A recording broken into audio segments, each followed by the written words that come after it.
Where's the real estate market headed in the last part of 2026 all the way into 2027? I want to talk residential. I want to talk investment properties. I want you to be informed so you can make a great decision and know how to build wealth through real estate.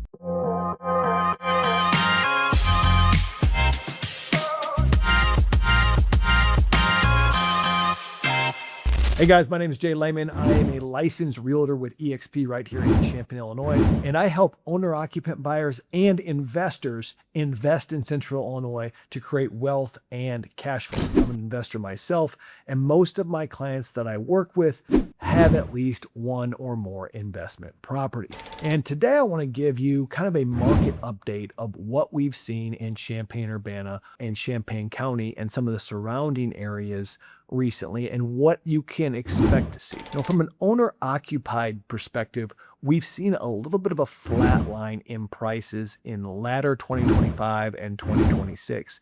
We're not seeing massive appreciation in this market.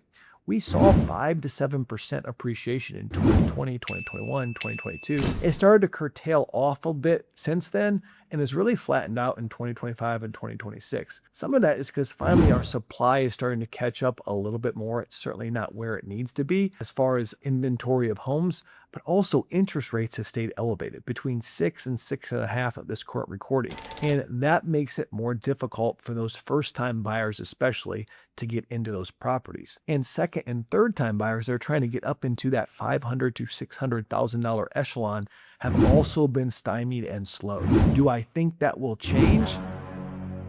Yes, but it's going to take some time. I think 2027, we start to see rates come down a little bit and we start to see properties start to move a bit more than they have in 2026. That's on the owner-occupied side. On the investor side, guys, I want to tell you, there are still deals out there. Now, do the deals cash flow as good as when there were 3.5% rates in 2020, 2021, and early 2022? No, they don't. In fact, a lot of the deals cash flow a lot less because of the interest rates. Deals are still hard to find.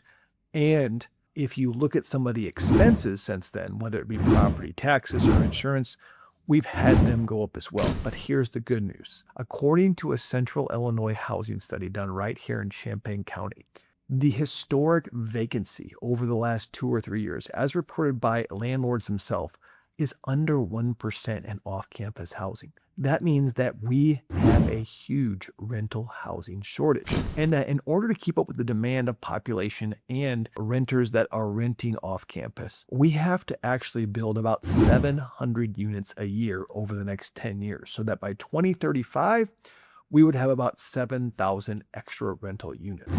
That is a huge number for Champaign County. Now, what does this do?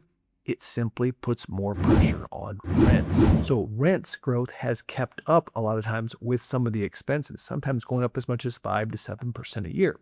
But when interest rates are high, let's say 6, 6.5, it makes it more difficult for first-time homebuyers to actually get into a home because the monthly payment is larger. When first-time homebuyers can't get into a home, they are forced to rent. These renters that would be homeowners in an interest rate environment that is 4 and 5% are actually forced to be renters, causing an even bigger demand for rental housing and making rents go up. Those rents and the ability to push rents up is what has made Champaign-Urbana and all of Champaign County desirable to invest in, despite higher interest rates, higher insurance costs, and higher property taxes. As the rents have increased, so have the values of the property. And what I'm seeing more and more is that people are really doing well when it comes to doing moderate updates to units, whether it be apartments or houses, and then getting a premium rent